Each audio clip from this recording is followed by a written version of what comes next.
Assalamualaikum warahmatullahi wabarakatuh.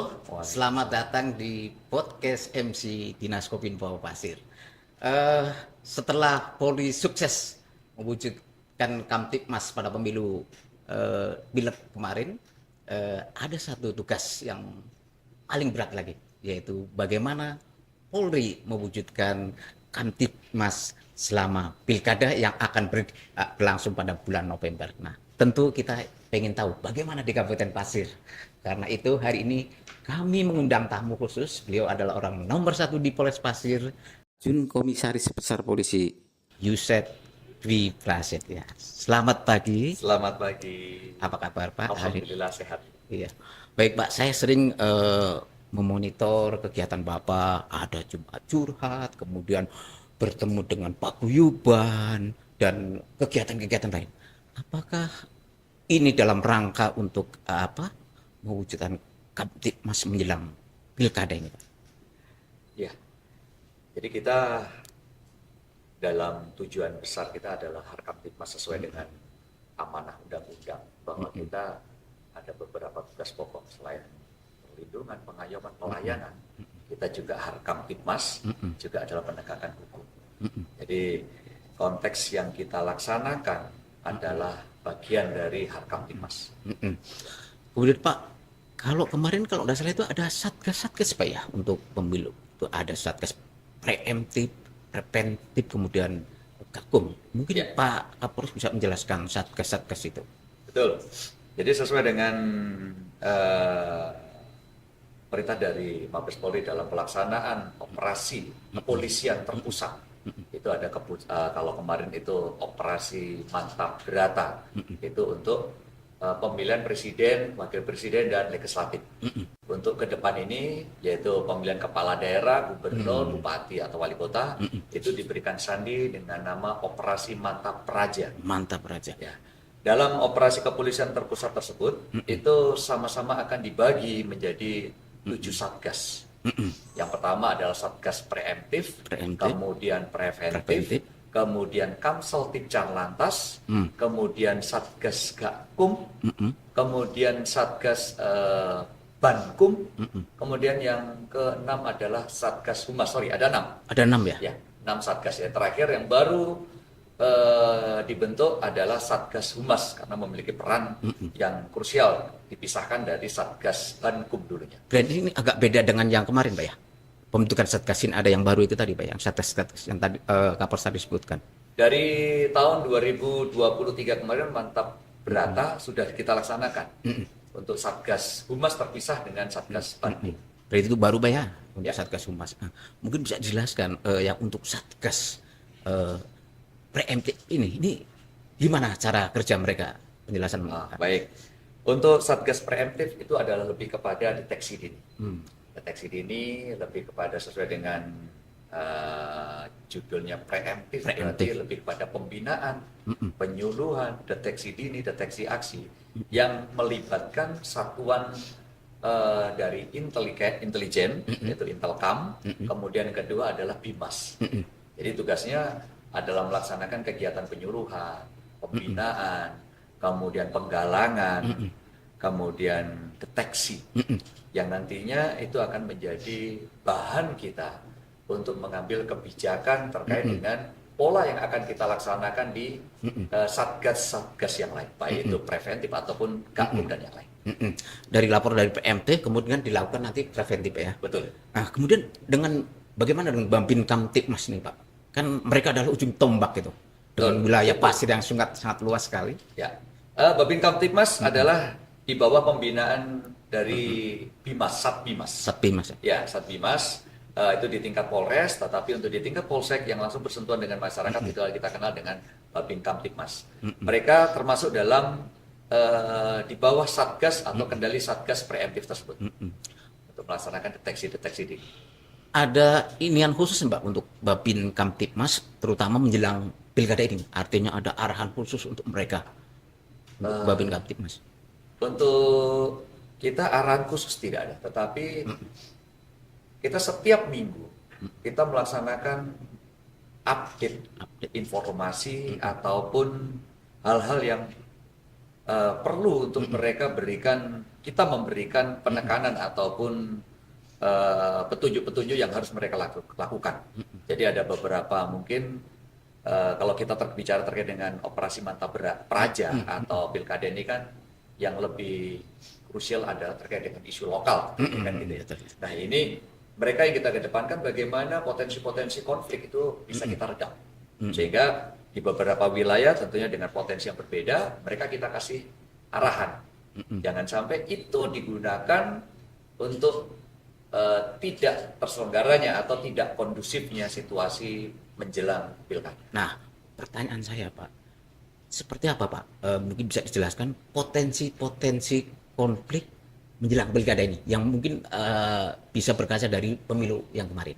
Ya, Ini,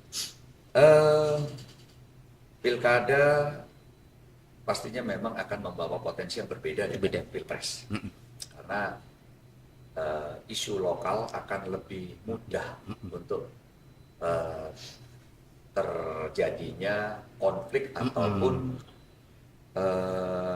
situasi yang tidak kondusif, sehingga potensi-potensi sekecil apapun, karena kita di wilayah kita juga konflik industrial itu juga cukup marak, sengketa lahan, kemudian kasus-kasus konvensional itu juga yang harus kita antisipasi supaya tidak melebar menjadi konflik sarah. Karena wilayah kita kenal perkebunan cukup banyak, kemudian ada beberapa perusahaan besar seperti Kideko dan kontraktornya yang lain yang bekerja di sana, itu juga yang harus kita waspadai. Akan ada sengketa dengan masyarakat, dengan perusahaan, lahan, ini jangan sampai nanti berkembang menjadi konflik sosial. Menjadi konflik sosial. Ya. Artinya sudah ada pemetaan Pak ya, potensi konflik di Kabupaten Pasir. Kemudian Pak, bahwa keberhasilan Polri juga tidak lepas dari semua stakeholder. Kita ambil contoh adalah mitra Polri adalah TNI. Saya ingin tanya, sinergitas seperti apa antara Polri dengan TNI, terutama dalam menjelang pilkada ini? Ya, kami dengan TNI, kami yakin bahwa Polri tidak bisa dalam situasi era seperti ini, transformasi digital, kemudian globalisasi, kami tidak bisa untuk menjaga situasi Kamtipmas ini sendirian. Kami perlu untuk berkolaborasi, karena eranya sekarang ini adalah era kolaborasi. Tentunya mitra kita di TNI di sini, alhamdulillah kita sangat kondusif, sangat komunikatif untuk kita bersama-sama dengan TNI untuk menjaga Kamtipmas. Salah satu beberapa pola yang kita laksanakan, mulai dari kegiatan-kegiatan pertemuan bersama. Beberapa waktu yang lalu kita ada penyelesaian perkara atau sengketa lahan, kita akan libatkan. Saya akan telepon Dandim, bagaimana untuk kita bareng-bareng membuat tim terpadu, kemudian melibatkan stakeholder pastinya dengan pemerintah, instansi terkait seperti Dinas Perkim, kemudian perkebunan ataupun ini sesuai dengan permasalahan yang ada, Disnaker dan yang lain, untuk kita bareng-bareng turun. Nah itu salah satu pola yang kita gunakan sehingga kita sama-sama memiliki peran untuk menjaga Kamtipmas di Kabupaten Pasir. Nah, bagaimana dengan sinergitas dengan penyelenggara pemilu, KPU maupun Bawaslu?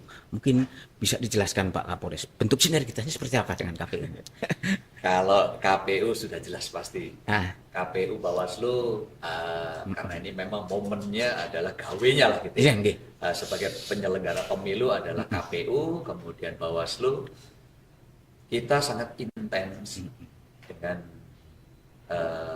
KPU, Bawaslu, kemudian Kesbangpol dari pemerintahan, kemudian Satpol PP, kita intens untuk pertemuan, baik itu secara formal ataupun non formal. Beberapa kali kita laksanakan ngopi bareng dengan mereka, membahas mungkin sejarah, ya kan, apa yang pernah terjadi dulu di pasar seperti itu. Nah ini menjadi bahan kami, terutama karena kami mungkin tidak mengalami masa itu. Dan dia mungkin pada saat itu juga pada masanya tidak mengalami pada saat 2020 begitu. Nah ini akan kita kemas dengan informasi yang ada dari KPU, dari Bawaslu. Kira-kira apa yang langkah yang akan kita antisipasi? Jadi Itu kita petakan. Jadi sinergitasnya dari mulai setiap tahapan pemilu ya. Setiap Polisi tahapan. terus memantau apa perkembangan terakhir Ya. tahapan itu, Pak. Ya. Jadi Pak, terus kemudian Pak, biasanya Pak dalam perhelatan pilkada ini Pak ya, itu kan biasanya ada kasus-kasus, tapi itu tidak menyangkut pilkada Pak. Misalkan mungkin kasus korupsi atau kasus pidana lain, tapi bukan yang pemilu Pak ya. Itu biasanya kalau tidak salah pimpinan Polri bahwa pada saat itu sementara dijeda dulu, bukan dihentikan. Itu gimana Pak? Mungkin bisa dijelaskan. Ada dari surat dari Bapak Kapolri langsung. Pada saat berlaku memang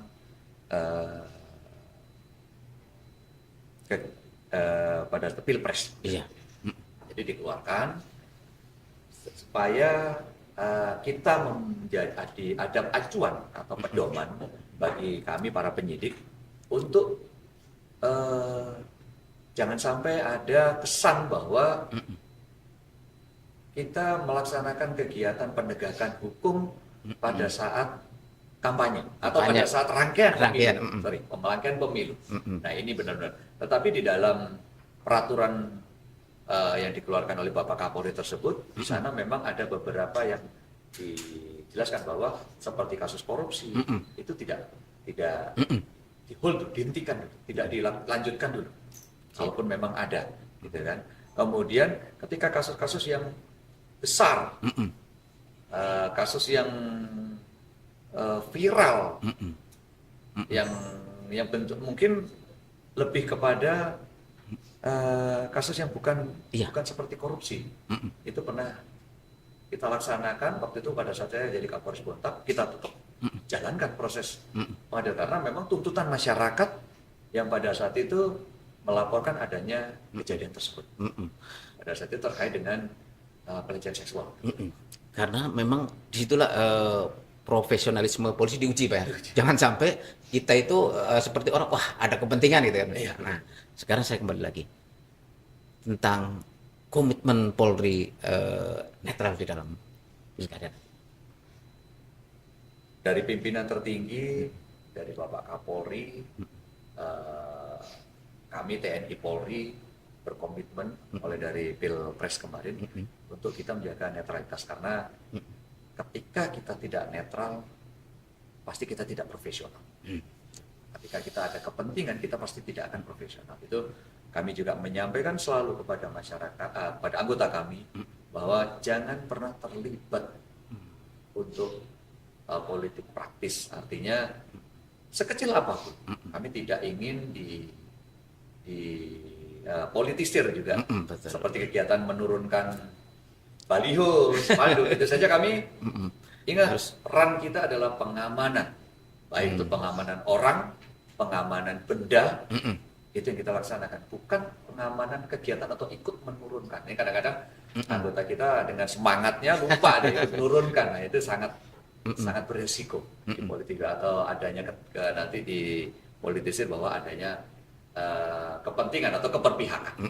Itu kita tapi yakinkan kepada anggota, kepada masyarakat bahwa Polri berkomitmen untuk kita netral. Dalam pemilu. Dalam hal ini adalah pilkada. Ya. Kemudian Pak, kita tahu bahwa kemajuan teknologi informasi kan luar biasa itu. Sehingga polisi pun dibikin repot. Kadang peristiwa di dunia maya tiba muncul di dunia nyata. Ini sebenarnya apa upaya-upaya yang dilakukan Polri ini Pak? Biar kadang kejadian di dunia maya itu menjelma menjadi terjadi di dunia nyata. Ya. Apalagi ini menjelang pilkada itu paling rawan sekali. Ya. Memang sekarang yang sangat dengan transformasi digital, kita harus bisa menjadi pengguna sosial media, terutama yang bijak. Kita harus tahu bahwa kita bisa menjadi orang yang memanfaatkan teknologi di sisi yang baik. Orang mengatakan bahwa teknologi adalah dua sisi mata uang. apakah kita mau yang baik atau yang buruk. Karena semuanya ada di sana. Dan filtrasi di sana itu hampir tidak ada. Artinya berada pada diri kita. Makanya saya sudah sampaikan dari awal bahwa di dunia atau di era sekarang ini tidak ada satu entitas pun yang bisa berdiri sendiri. Artinya saya, kemudian masyarakat itu tidak bisa menganggap bahwa saya mampu menjalankan profesi saya untuk mengamankan, tidak bisa. Saya harus berkolaborasi dengan masyarakat. Saya harus berkolaborasi dengan stakeholder terkait dengan pemerintah. Saya harus berkolaborasi dengan TNI. Kenapa demikian? Karena kita tidak mengetahui apakah informasi yang kita terima di dunia maya itu informasi yang benar, informasi ataukah hoax. Nah, ini yang perlu kita adanya sumber yang akurat. Bisa sumber informasi, apakah ini benar sih? Bisa dari guru, bisa dari pembelajaran kita yang lain. Nah, itu tidak bisa kita berdiri sendiri. Kita dengan masif melalui media sosial juga kita, karena memang eranya seperti itu, Seperti kita itu, tidak mau juga. Ya, kita ketinggalan di situ juga. Kita mau memanfaatkan dengan kita bergabung komunitas-komunitas untuk kita bisa ikut andil bahwa bijaklah dalam menggunakan media sosial. Tapi Pak, ngomong-ngomong, lumayan banyak kah kasus ETE di Polres yang ditangani Polres Pasir? Kami di Pasir ini kurang lebih hampir setiap minggu selalu ada kasus yang berkaitan dengan dunia maya atau cyber, terutama terkait dengan penipuan online. Ini hampir setiap minggu, bahkan 2-3 hari sekali pasti ada. Dan saya yakin mungkin ini gunung es juga, artinya yang melapor itu yang kelihatan di atasnya saja. Mungkin di bawahnya ada yang malu gitu kan, beli barang tapi kemudian tertipu dan yang lain. Sehingga ini yang juga perlu diketahui masyarakat, penipuan-penipuan seperti itu.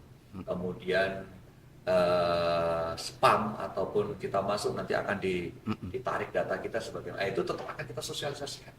Aplikasi-aplikasi apa saja sih yang harus kita waspadai ketika kita bermain dengan internet gitu ya.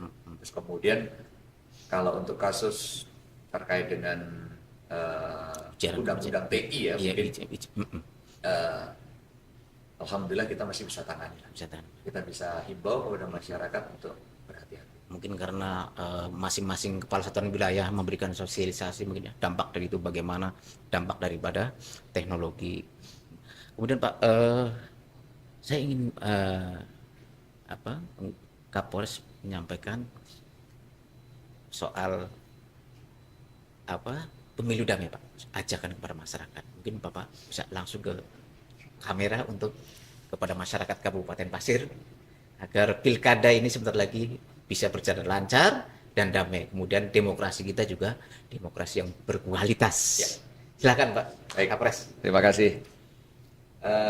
Kesempatan yang baik ini saya selaku Kapolres Pasir mengucapkan terima kasih yang sebesar-besarnya kepada seluruh masyarakat dimanapun Bapak Ibu, rekan-rekan semuanya berada. Alhamdulillah pesta demokrasi yang kita gelar, yang digelar kemarin untuk Pilpres, Pileg di Kabupaten Pasir sangat kondusif, dan ini tidak terlepas dari kontribusi dari masyarakat dan seluruh pihak yang terlibat di dalamnya. Kemudian selesai kegiatan Pilpres, insya Allah kita akan dihadapkan di bulan November, dimulai nanti bulan Agustus pendaftaran kampanye selama 60 hari, kita akan dihadapkan dengan pilkada yang ini juga momen untuk kita bisa memilih pemimpin daerah yang terbaik untuk Kabupaten Pasir terutama. Saya menghimbau dan mengajak seluruh masyarakat, mari kita sama-sama menyamakan persepsi kita, menyamakan visi kita, bahwa demokrasi adalah pesta rakyat.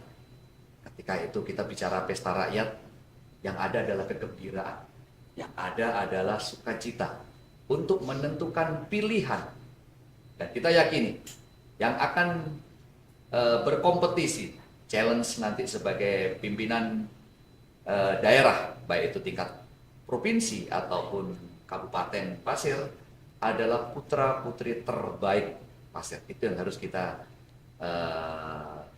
sama-sama pahami. Kemudian NKRI, Kamtipmas, kondusivitas situasi, itu adalah harga mati yang menjadi kebutuhan kita. Menjadi kebutuhan kita. Bagaimana kita bisa berinteraksi, kita bisa beraktivitas seperti yang kita rasakan saat ini. Penuh dengan kedamaian, penuh dengan kehangatan. Saya rasa ini tidak harga yang sangat mahal untuk kita pertaruhkan dengan kepentingan-kepentingan sesaat, kepentingan-kepentingan kelompok ataupun golongan.